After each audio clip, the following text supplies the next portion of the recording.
guest is a best-selling author, a motivational speaker, the founder of Heartlight Ministries, and just an all-around great guy. And he is here today to show us how we can better connect with our children. Please welcome back our good friend, Mark Gregston. There you go. It's good to be here.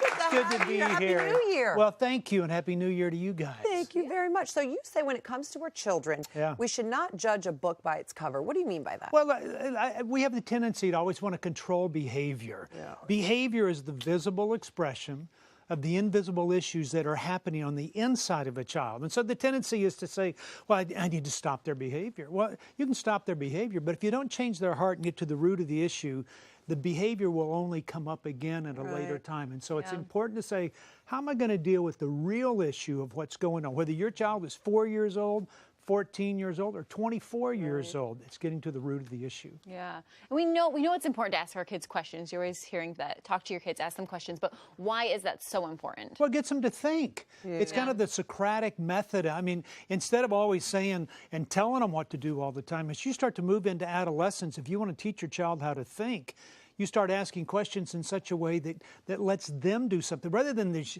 yes, no, I don't know kind of questions. It's like when you go to them and say, hey, does your child, do you think there's bullying at school? Well, that's a yes-no question. What you do is say, what do you think some of the motivations are for people bullying at school? Have you ever been bullied? Have you ever seen somebody else be bullied? You carry on a conversation, but you do it in such a way that a child is learning to think and to answer and go far beyond this yes, no, and just a response to you. I feel like that applies any age, too. Right from the beginning. I mean, my daughter's only 2.5, but I want to get her thinking, so I'm going to ask her questions where she'll answer more. Is it a learned behavior? Like, if you start now with your kids, mine are 5 and 7, will is it like a muscle, and then it'll be easier when they're teenagers? Well, I think you get them used to. I think you really get them used to knowing just the fact that you're going to be asking questions. Right. I mean, the first 12 years of their life, you're giving all the answers. You've got to move them to a point where you're giving all the questions so that they can find the answers. Sure. I mean, you don't want a 17 and 18-year-old kid that you're making all the appointments for them. Oh, my goodness. You're doing. You don't want that. You don't want some clown on a couch at age 25. That's a huge playing disservice. video games all the time. Oh, boy. The best visual. But if you really don't help them learn to think on their own, and you do that by asking questions, that becomes so important. Yeah, and I know, Orly, your kids are, very close to Alexander's age as well. A lot of us have kids in a similar age group, kind of 7 older, but most under 5. And so I guess the thing I think about is they're at an age still where we have to be kind of protective of them to make sure that they're safe and that they learn those lessons of how to be careful and who to talk to and those different kinds of things. But how do you prepare them to be independent so that when the time comes and they can do that, they're ready for that while also needing to be protective while they're still this little? Yeah. And I think we spend probably our first 12 years of their life protecting them like crazy. But the problem is we protect, we please, and then we provide, but we never move to prepare them for the next stage of life. And so that means I'm just going to give them the opportunity to be exposed to more and more the older they get. I mean, I'm one of those guys that doesn't, I mean, some people have like a 5-second rule if you drop food on the floor. I've got like an hour-and-a-half rule. I'm with you. I mean, I don't care. I mean, I'll pick it up. And I go, but like, I don't believe in antibacterial soap. And so it's because I think as you expose people to things, they build up an immunity to it, but it also gives you the opportunity to have those discussions that you want to move into and move out of this mentality of lecturing all the time. Yeah. It works well now. I mean, all you guys are young compared to me. Oh, I love you. But I'm smart, going, insightful. but I'm going, my goodness, but you've got to know that change is coming. Right. That at some point you've got to make the transition and quit just teaching all the time and move in to start training them and helping them learn to think, help them learn to have discussions, and help them learn to engage with you in such a way that they're offering something to you. And you say that's a gradual thing. It's not like all of a sudden you stop, but little by little you take away a little bit of that. Absolutely. What's age appropriate. Yeah, when you watch a movie, come up with 5 questions that you would ask your child after that movie to teach them something.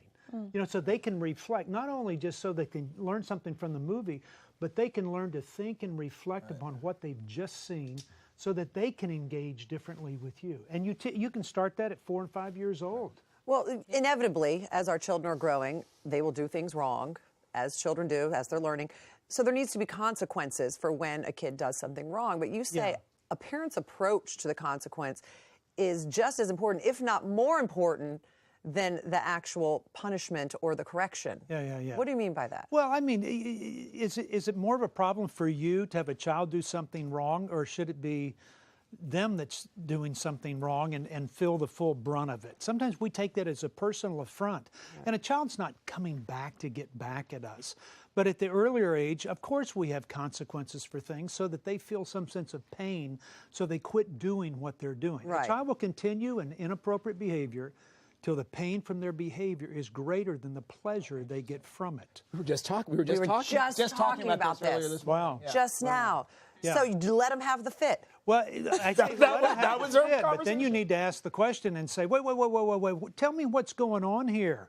Okay. Instead of you always answer it, let them be reflective, but there's got to be some consequence for that, because you can't engage relationally with people and always throw fits all the time. So it's saying you're not going to do that, but I want you to think about what's going on.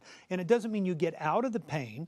A child needs to feel some sense of pain, in life, so that they go, okay, I don't want to do this, because foolishness continues to lead to pain. Wisdom leads to pleasure. And so you want to teach them wisdom. That's the goal. It's not just punishing them all the time so that they feel pain because I want them to feel pain. It's because they need to feel something that if I continue in this, it's not going to end up in a good place. And it's good to do it young so you don't have a teenager who is doing the same thing just in other ways. Well, I think it's punishment at the beginning, but then it moves into discipline. And discipline is helping the child get to where they want to go and keeping them from where they don't want to end up. So now as a teen, I'm on their side. I'm helping them. Yes, I am on their side, helping them get to a good place and keeping them from a place where they don't want to go. And so now I'm an ally. I'm not an adversary. You know what, Mark? You're our ally as well. Can you move in? We love you, Mark Gregston. Thank you so much. Mark's new book, What's Happening to My Teen, is available now at parentingtodaysteens.org. We love you, Mark. Wow. Thank you. And you all stick around because we also love fried chicken. But what I'm going to do is I'm going to take the fried chicken and unfry the chicken because it's a new year and we can maybe all use a little bit less calories this year. Come on back, everyone.